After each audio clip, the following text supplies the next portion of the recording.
Okay, perfect. So we're recording and I'm just going to stream live. So it's also going to be available on Facebook. You can join us on there. If you have any problems with sound or anything, or if you prefer to see the session with subtitles, then you can join us on Facebook. We'll share the link in the chat. So I'm just doing that now. Okay, great.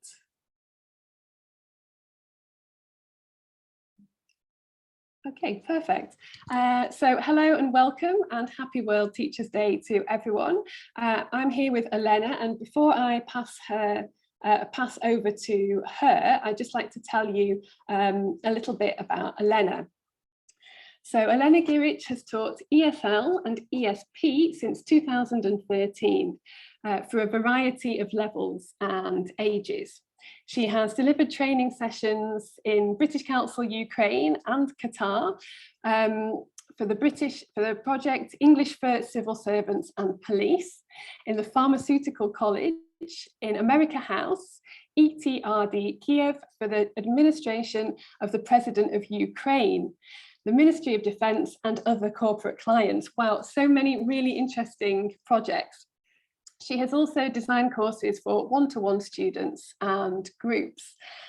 So over to you, Olena. How are you today? Thank you, Jo. Great introduction. Thank you for having me, first of all, and thank you for everyone who joined the session. I'm just checking in the chat, so it looks like we have people from all over the world. Thank you very much for joining. I'll share my presentation.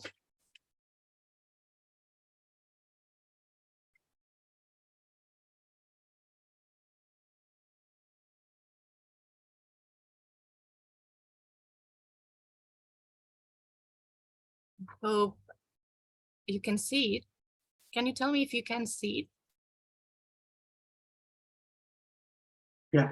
Yeah, we can see it, Olena. It's it's not in presentation mode, that's anything. Oh, okay.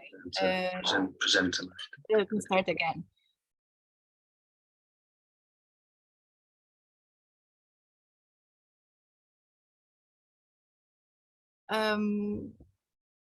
Okay, from the beginning.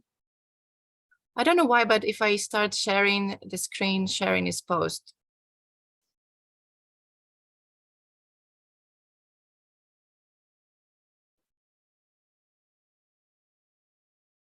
Okay. Well, can you see the first slide? No, there's a grey. I think you've got kind of different windows open that are maybe they come out as grey on the slide. So it just sort of looks like it's grey rather than. There you go. Okay. Sorry for the technical issues. But the only thing is, Olena, sorry, you've got like I think maybe you've got the chat open, so it's sort of appearing as a grey box on top of the slides, or there's a box something on the right of your screen. That's on the right. Okay. What about now? Okay. Yeah, that's fine. Okay. Thank you so much, Paul. As you already know, so we will focus today more on teaching rather than spelling, with one of the most useful tool, which is the spelling journal. And today we will look at what can be inside the spelling journal, and also we'll try some techniques that can come along with that, such as spelling shapes, read, cover, write, and check, spelling board game. Also, we'll try some creative ways of teaching spelling, and by then we'll try to create our own bank of ideas. And also I will share some of my ideas later on in the separate file. Okay, first of all, thank you very much for people who participated in the pre-session survey and left your replies. I want to know a bit more about how exactly you do each of these things. How exactly do you track the progress of your student spelling? So you can just type in the chat, yes, no, and short answer how you do this. And meanwhile, I'll try to open the answers of the survey in my phone so I can comment while you are typing.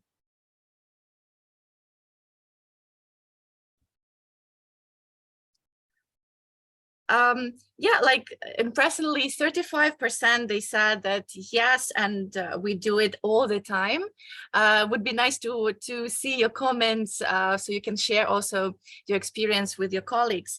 And around 30% said yes sometimes, okay, which I think is a really good result already, and only 30% answered that they don't know how to do it. So hopefully this session will be useful for you. And I was happy to see that no one actually answered that no, only students track the progress. Yeah, it's good that actually it's a common responsibility, right, of teachers and students. So unscramble, error correction, jumbled words, nice. Do you think it's teaching or it's a rather testing spelling? There is no correct answer. Would be interesting to hear your ideas. Olena, sorry, I don't mean to come in. There's I don't know if it's the same for everyone, but there's kind of like, yeah, perfect. Okay, boxes Okay. that were kind of obscuring. I look at the chat, so unfortunately it blocks. Yeah, no, maybe just kind of, I don't know, move that over to the, anyway, it's fine now. Okay, Paul, then can you open your chat, and if you have some interesting comments, can you pass it to everyone? Sure. Getting to track progress of our spelling, students in spelling, formative assessment, jumbled letters can be excellent. Yes, testing, dictation, Nice. oral spelling drills. Nice, yeah. Testing, spelling bee, spelling to the class.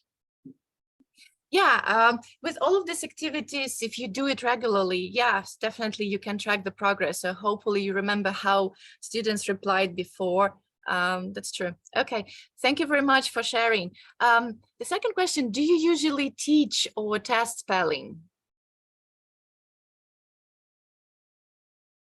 You can just type, I teach, or I test, or I don't know, both.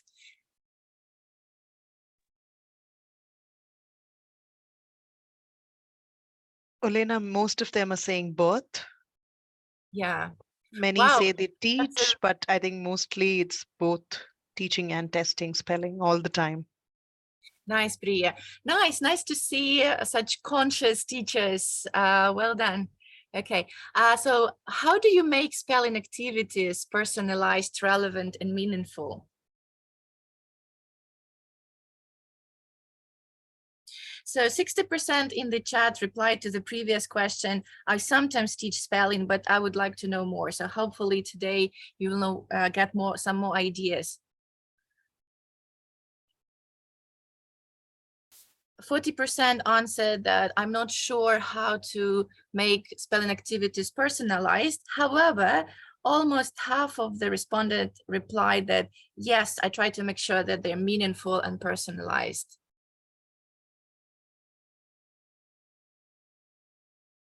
It's an interesting to share and to exchange knowledge and to know, like personally for me, it's interesting, how do you do it?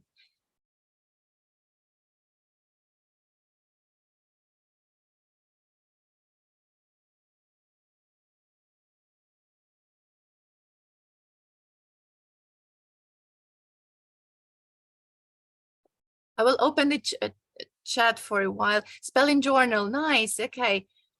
Spelling drills, choosing topic, okay, nice. Multisensory learning, great. Repetition and practice, nice. So if you already use spelling journal, would be interesting to compare then. So and the last question is, so how can our students practice spelling outside home? What do you give them? What tasks do you give them to practice outside? How do you encourage them to do it?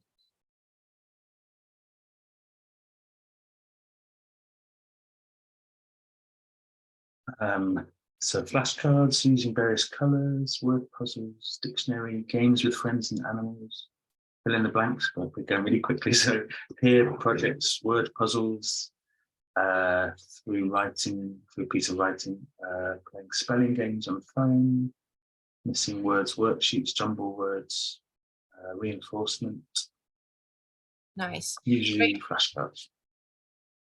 Nice. You can look at the comments in the chat. So I'm sure that you will find some useful and really great ideas, not only from my session, but also from the comments in the chat. Okay, thank you for replying.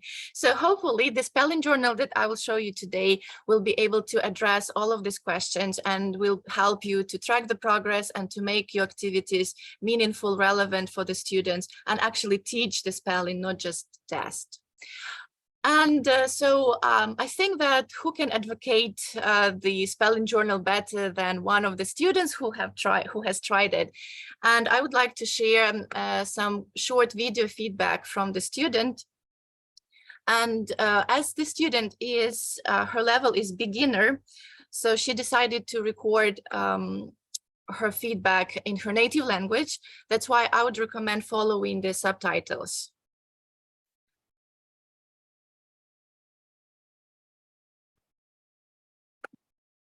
Я студентка из Украины. Мы на занятиях пользовались Spelling Journal. Это оказалось достаточно полезно для нас. Для меня очень важна вот эта страничка с дополнительными заданиями. Плюс очень помогло в практике написания слов, а также чтения. First spelling test. В начале это было очень много ошибок. В конце нашего обучения месяца ошибок стало меньше. Также очень полезно при запоминании слов.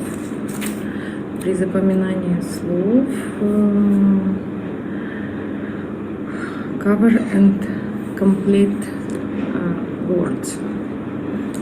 В общем, этот журнал останется нам потом для дальнейшей практики и дальнейших самостоятельных занятий. So going back to our presentation and what exactly you can see in this spelling journal.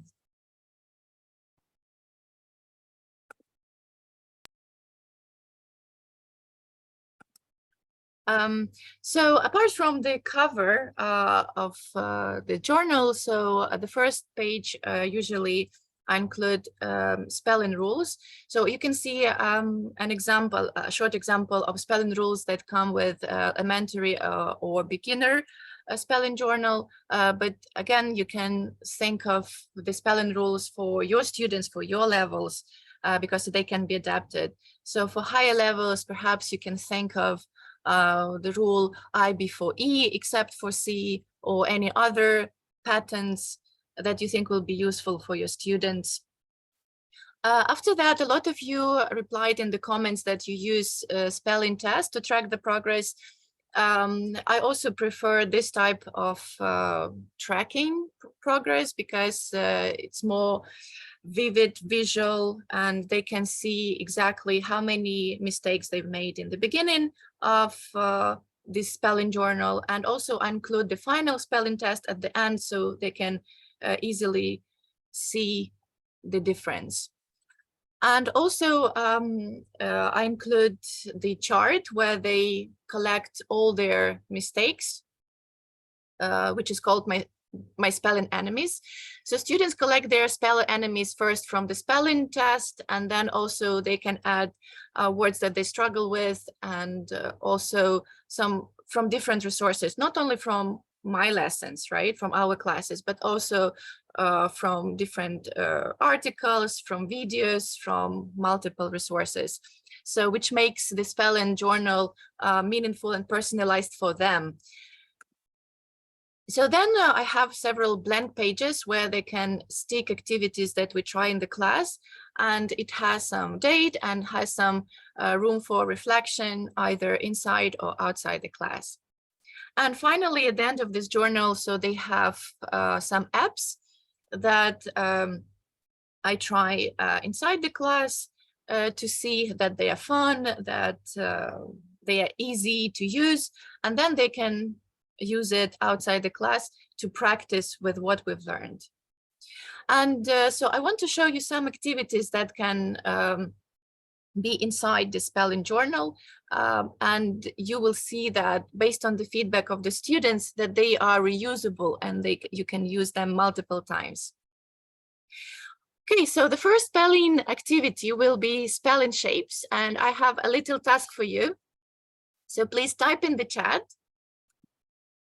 the correct answer. Match the words from the right with the shapes from the left, okay? And type in the comment.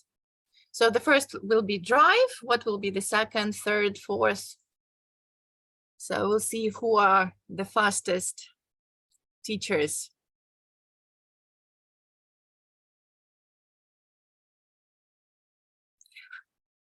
So while I'm waiting for your replies, for students, especially if they try it for the first time and if they have low levels, so I pre-teach so what letters, how to draw shapes, right? What letters will have this tail up, like D, T, what letters will go down, like G and J. So we brainstorm that, we practice with that, so they will know later on how to draw shapes correctly.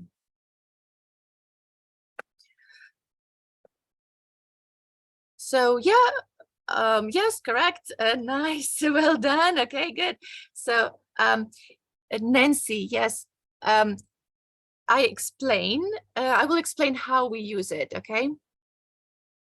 So that was correct answers, everyone answered correctly, well done. So this is an example, okay, of the method, yeah? So that you remember the shape of the word, okay, if you can't remember the spelling correctly. I ask my students, you can try to do it as well if you have a pen and paper with you. So think about spelling enemies of your students or your personal spelling enemies. And you can write them on top on the piece of paper. So for example, you can choose something from the box already, if you don't want to think a lot. So there are common words that are challenging for students of different levels. So then I write these words from the box. I ask my students to copy them below the box, but in a different order. As you can see, for example, exaggerate will be number 1, or nauseous will be number 2, and so on, in different orders, but the same words. You can give a time limit for your students, for example, 3 minutes, and some of them can write 5 words or more, some of them can write 3 words. It doesn't matter, because during the class you want to show the strategy, how it works, and students will check whether it's suitable for them. After that, this is important that they take a pen and trace the shape. So it's recommended to write words in the pencil and trace the shape with the pen. So why? Because it can be erased and can be reusable, and would be nice practice, not only during the class, but also outside. So again, on this stage, it's so important for a teacher to assist students, to monitor closely how they trace, so help them if they need, so to highlight where the box will go down and where the box will go up. And after that, so all words will be erased and all these shapes will stay. So the next step of this might be to exchange with the group mate, or to complete the boxes on their own, or you can actually ask them to complete and then erase, and to do it as a part of a homework, or to try it again next week or next month. Here you might see some examples from low-level students from different countries, how they tried this activity. As you can see, they've tried it in different ways. Probably the most useful and way will be to divide the shapes into boxes corresponding to each letter. So in this case, it's easier to complete, and so they will not miss a word, a letter. But as you can see, even beginner level students can cope with this task pretty well. So they don't need, and this is one of their first times when they attempted this activity. So we will have time for questions and answers at the end of the session. I'll just quickly check in the box. Thank you. Yes, Gloria. Yeah, so thank you, Priya. So you can type in the question and answer, so we'll be able to come back to your questions at the end of the session. Okay, so the second activity will be read, cover, write, and check. This is an adaptation from the book Unlock by Ostrovska. There is several books, a series of books, Unlock Basic Skills, Unlock Reading and Writing. This particular activity is taken from Unlock Reading and Writing, and it's a common activity, so every unit has it. So the main idea here, it's self-explanatory from the name of this activity. When students read the first word, then they cover it, then they read and complete the second column, they cover it again, they complete the third and fourth, and so on. But how to make it more personalized and meaningful for our students? Here again, so they can take, they can draw a box and take the words that they want to remember from their spelling enemies. As I've already mentioned, so we'll return back to this spelling journal and to the box of spelling enemies again and again every lesson. So, for example, they can choose 4, 5, 3 words that they want to remember, and they do it in the same way. So they copy the words, and here again, a teacher should assist and monitor closely to make sure that they write a correct spelling. Otherwise, it will be just a fossilized mistake. So they copy the word, but remove last letters. So they decide 2, 3, 4 letters, depending on the length of the word. On the third column, they can leave only first 1 or 2 letters. And the fourth column will be blank. So same like in the activity from the book. So they cover the word, 1 word at a time. So they cover the word, they complete the gaps, they open and check if they complete correctly, and they do correspondingly with the column 3 and 4. It's important for them to check and compare attentively. So if they haven't missed any of the letters, if they put them in the correct order. Okay, in this case, they can practice. And again, if you do it with the pen or pencil, for example, if they complete first the chart with the pen, and then they write it with the pencil, complete till the end this task. So in this case, it could be reusable, and they can attempt it again later on. Another activity that will help them to practice spelling is a board game. So I usually make a template that I can use again and again. So you can see the template, a blank one on the right, and on the left, it's half empty and half completed by me based on the words that we cover during the term. So for example, it's tour guide, yeah, tourist, village, museum, so some irregular verbs. So you can try this activity again and again with different groups and with different levels. And when I bring this to my group, to my students, I ask them to complete empty squares. Complete them either with words from my spelling and from their spelling enemies, or could be some other words like irregular verbs. And they can complete the empty squares in 3 different ways. Maybe you can think of more examples how they can complete it, but I could just think of 3. For example, they can draw a picture. Can you guess what is the first picture? What is the word? Castle, right? So number 2, they can write a difficult word with gaps. For example, this word, letters, okay? And the 3rd one, they can write an irregular verb in the first form. So I usually give around 5 minutes. They can do it in their groups, in groups of 2, in pairs, in groups of 3.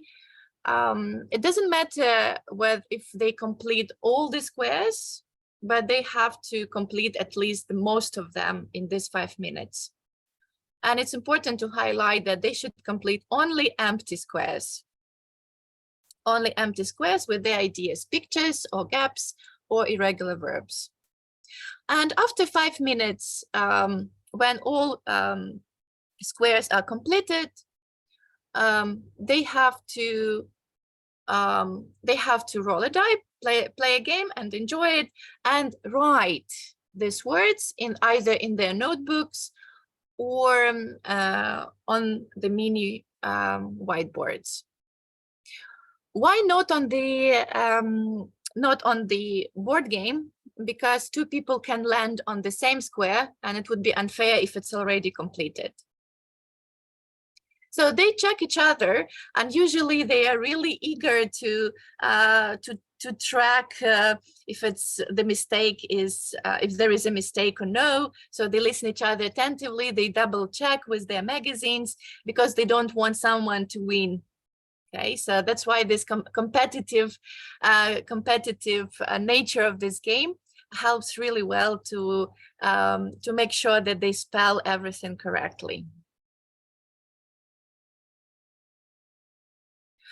So usually all previous activities, they don't take a lot of times. They don't take a lot of times to show. They don't take a lot of times to try and do this at home.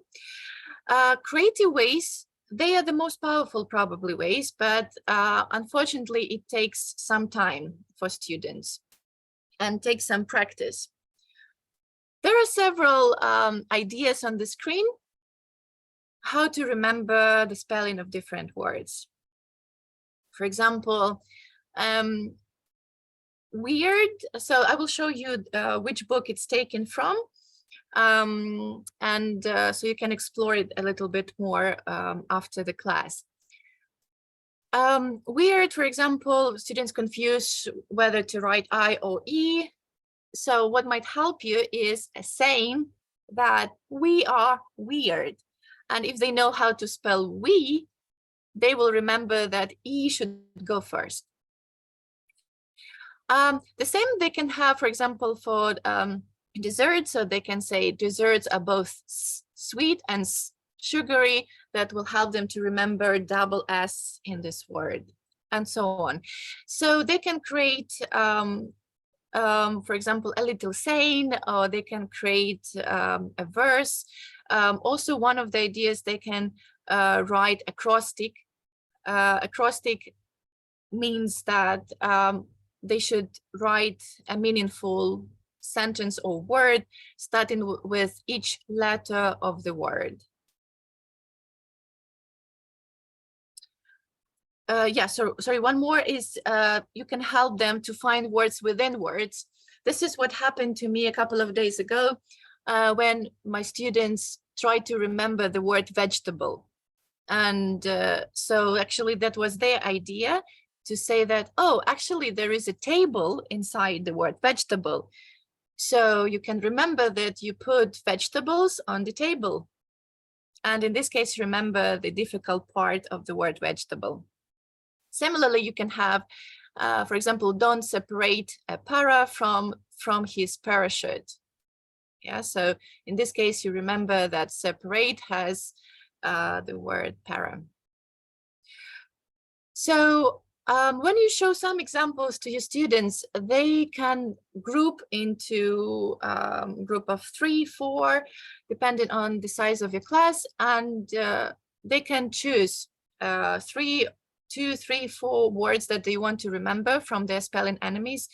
And so they can choose the option how they will remember this word. They can write an acrostic, they can write a phrase with a difficult part, they can draw a picture, they can even create a song if they're creative, or a rhyming poem, or they can choose their own options. Yeah. So this is a really creative task. However, when after that they present ideas to other teams, they spend time on remembering this word. It's fun, it's creative, it's memorable, and it really makes it stick.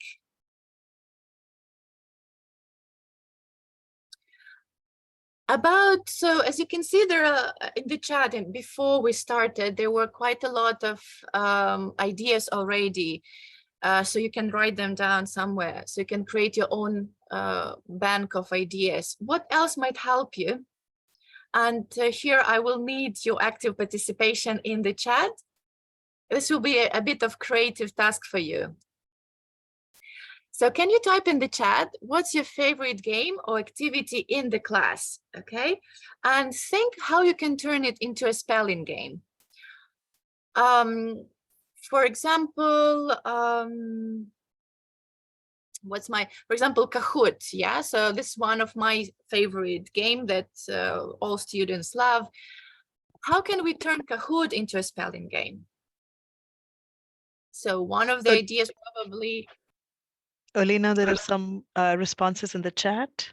Yes, it would be really nice to hear. Bingo, broken telephone, Nice. tic-tac-toe, Wordle, lots of bingos. Really nice. Yeah, great. Hangman. Good. So can you type in the chat about, hangman, this is a common, spelling tip. For example, bingo, how would you adapt it to a spelling game?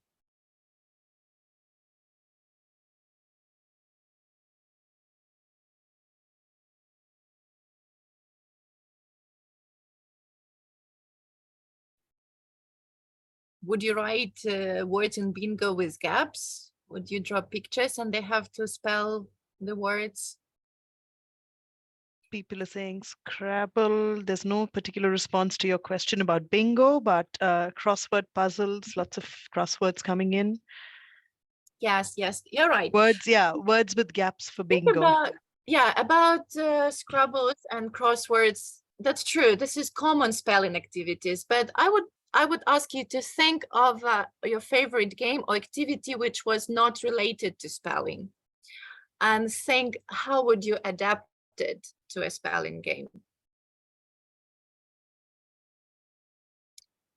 For example, Kahoot, we usually play not for spelling. We usually play, I don't know, for new vocabulary or grammar.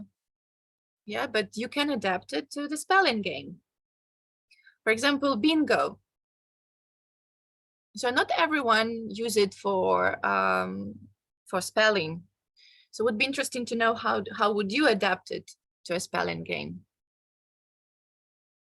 Hanadi Najib says one of their favorite classroom activities is word scramble. It's a fun way to incorporate spelling into lesson.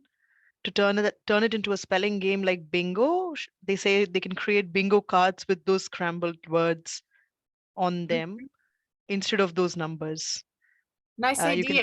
Well done. Yeah, you can then call out the correctly spelled words and students mark them on their cards. Perfect. Great. I like this idea. Well done. There is one more, a bit more challenging maybe. So what was your favorite game when you were a child? Okay, again, remember, not a spelling game. Think about in general, like for example, skipping ropes, hide and seek, treasure hunt. So what were your favorite games when you were a child, and how would you adapt them to spelling games? Yusra says call out words one at a time, and each time the child hears a word that is on their card, they say bingo. Nice. Yeah, this is about the previous activity. That's Thank right. you. Yeah. They're talking about broken telephone. Instead of whispering and repeating the said word as a whole, we can spell it. Yeah, that's a good activity. A nice adaptation.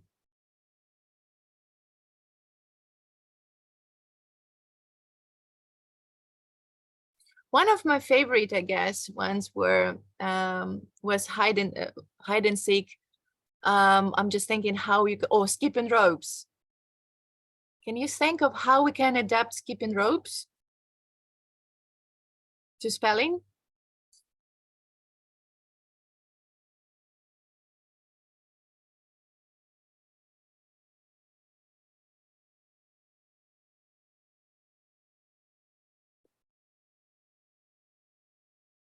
Skip and say letters, yeah. Natalie, thank you. Jump and spell a word, true. Play with dolls, nice, okay. And correct, yes, interesting. Things in English, always correcting me, nice, okay.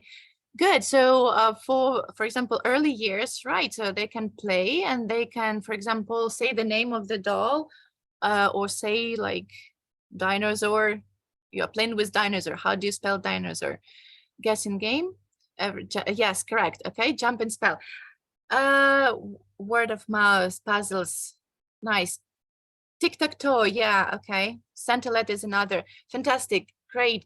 So as you can see that any game, absolutely any game, can be adapted to spelling with a bit of thinking. So you can bring like unlimited variety to your classes in terms of spelling. Okay, so what do you think? How can you adapt your spelling journal to the levels that you teach, or to groups that you teach, to ages that you teach? Do you think, so I personally, I've used this mainly with teenagers and adults. Would be interesting to hear if you can adapt it. What do you think to younger students? And what are benefits and drawbacks of the spelling techniques and the spelling journal? You can type in the chat, or you can also scan a code and type your answers on Padlet.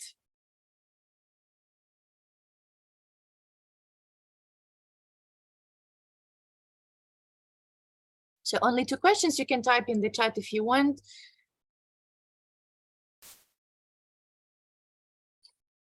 So how can you use the spelling journal, and what are pluses and minuses of the techniques that we've discussed?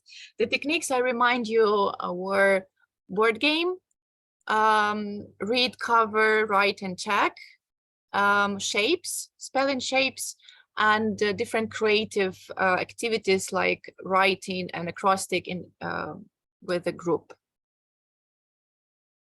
Also, you can find some useful resources right now on the screen. Unlock, this is what read, cover, write, and check was taken from. I before E, this is the book where you can find some acrostics, some funny sayings to memorize the spelling.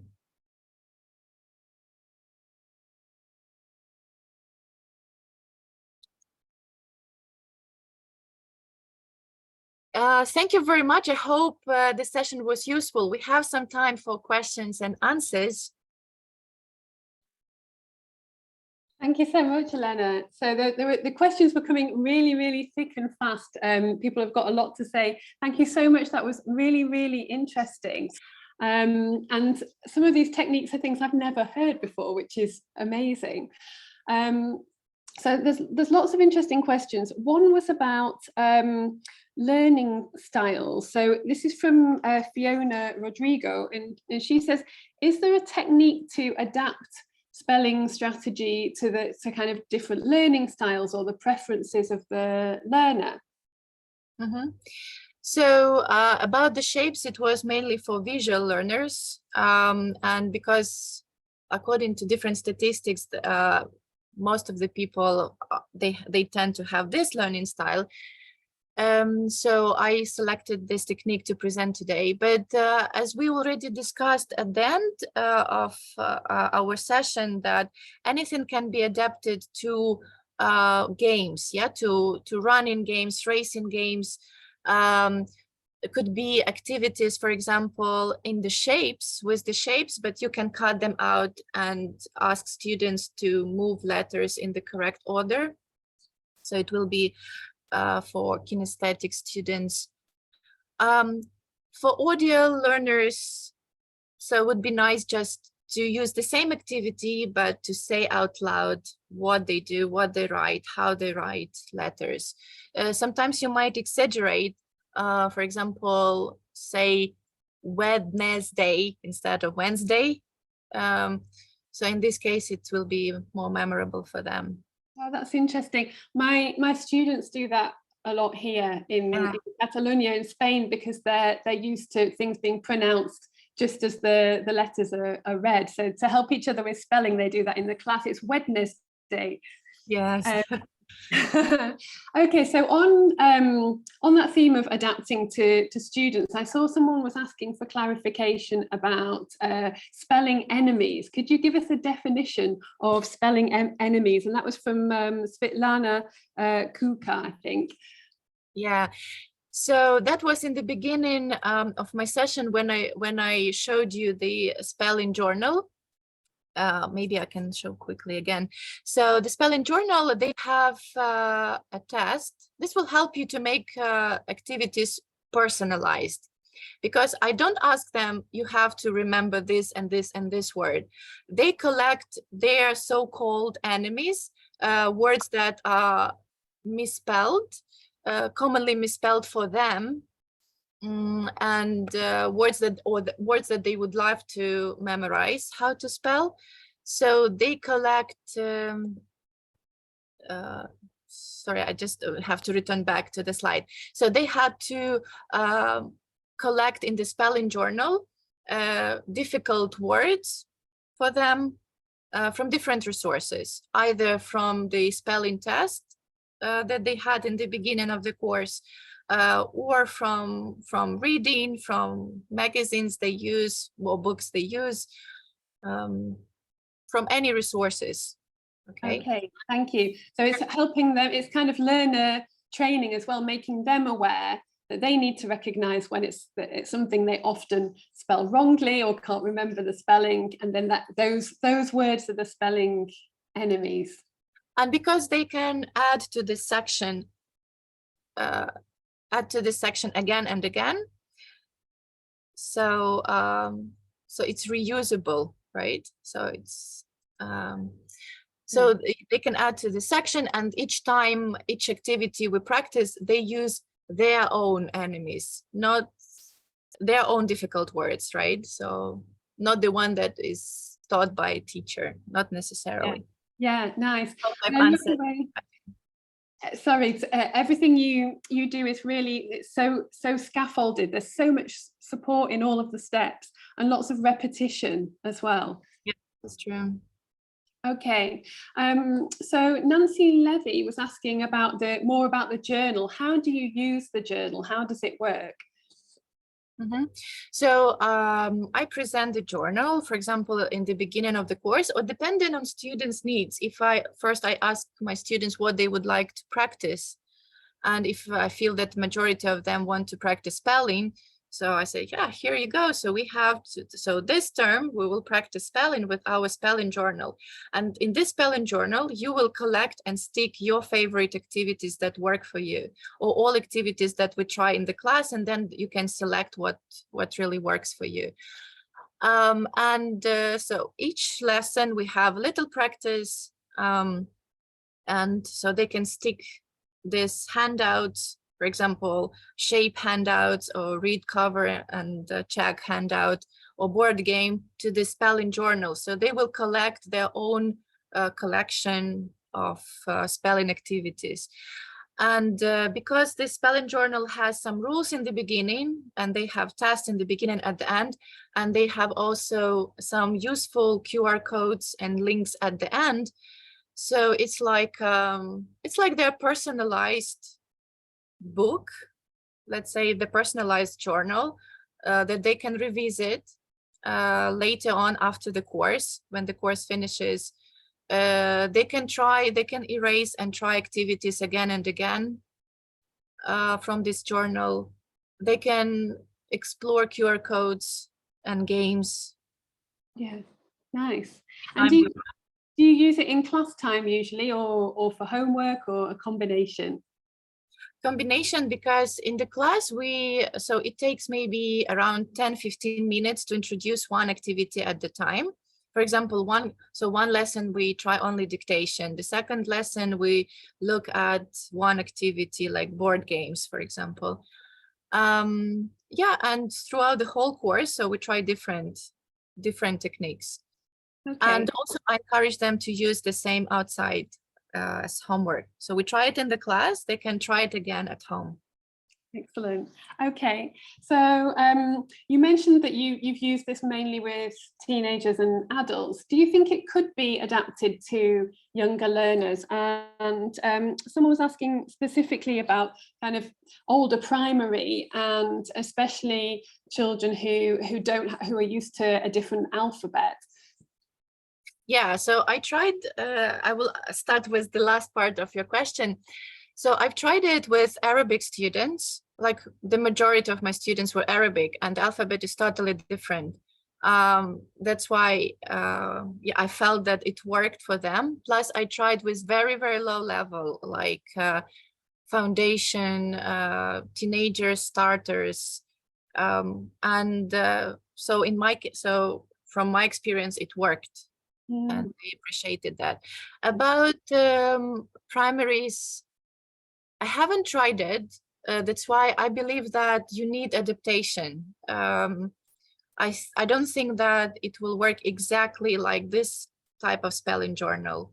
So probably you need to, if it's, for example, shapes, so it might work for them, but they need a lot of practice with like writing the shapes up and down and in some playful manner. Yeah. Okay, thank you. That needs adaptation, definitely.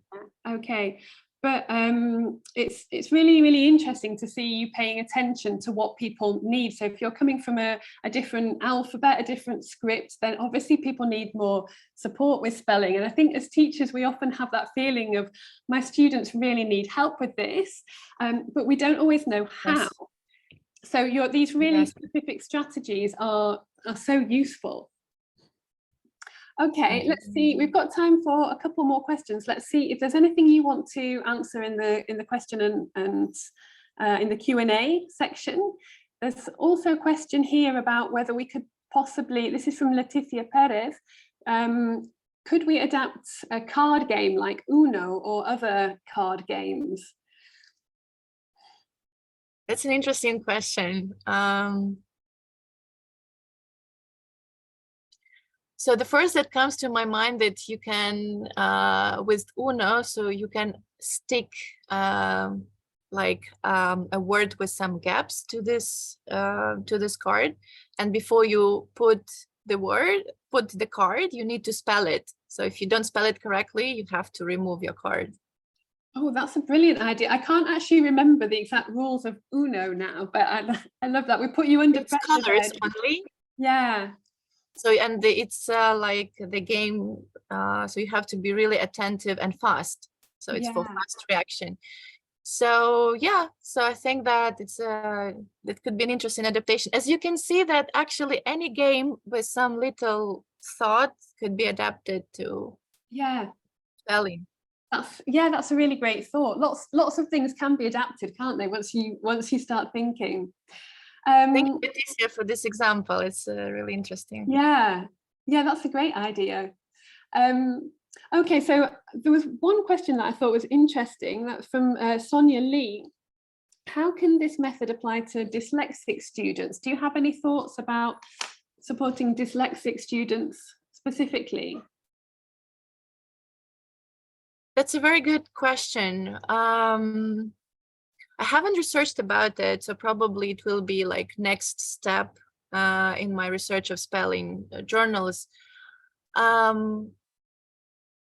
Just what I can reply right now, that probably you just need more support, and like because they might not know that they misspelled the word. You might just come and help them. Okay, so this letter goes here. Maybe some activities like shape, because if they remember the shape, for dyslexic students, like from what I know, the main problem is that the words are jumbled letters. Yeah, they're jumbled. So if they remember the shape, like in the first activity that I showed, so perhaps it might help them to spell the word correctly, because they memorize the shape of the word. Yeah, yes, definitely. Attention to shapes, like you say, and the dyslexic students I've worked with have really appreciated support, just checking things. So you say, okay, is that right? How do you know that's right? And you get them to compare. You don't tell them if it's right or wrong, but actually encourage them to see themselves. Yeah, and if they trace the word, they might notice that the shape is different. Yeah, exactly. That's a really good point. I think moving, if it's copying, moving, and this is true for younger children as well, actually moving the word that you're copying close to where you're writing helps. If it's up on the board, that can be really difficult, can't it? Okay, that's fantastic. Is there anything else that you've seen, Olena, that you'd like to respond to? To remember. So it's hard to memorize tons of vocabulary. So can we have some easy way to remember?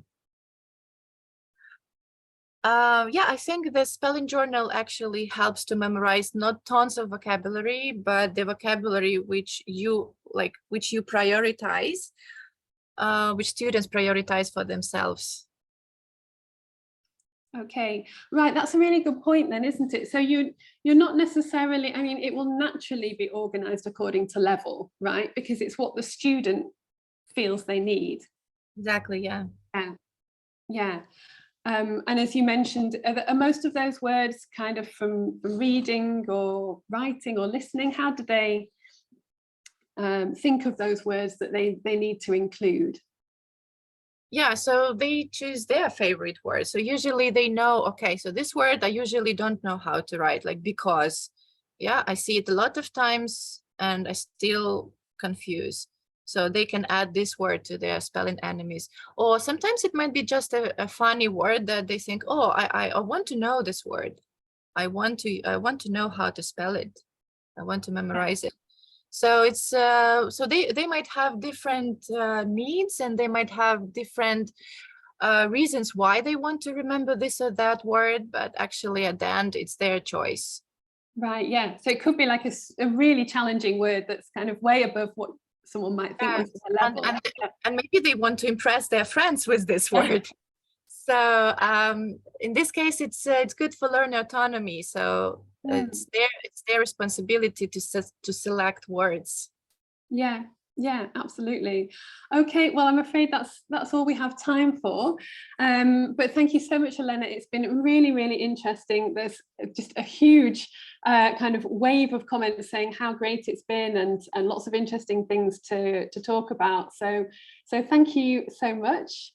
Thank you to all our moderators and everybody. So our next session will be starting in 15 minutes. So you've got a break, and then you'll see that you can join our next session, the final session for this morning. There's still 4 more to go today. Thank you very much. Thank you very much for active participation and in the chat, and for really interesting ideas and for questions. They were really thought-provoking and deep, and thank you for that. I enjoyed it a lot. Been great. Okay, thanks everybody. See you shortly. Thank you, Jo.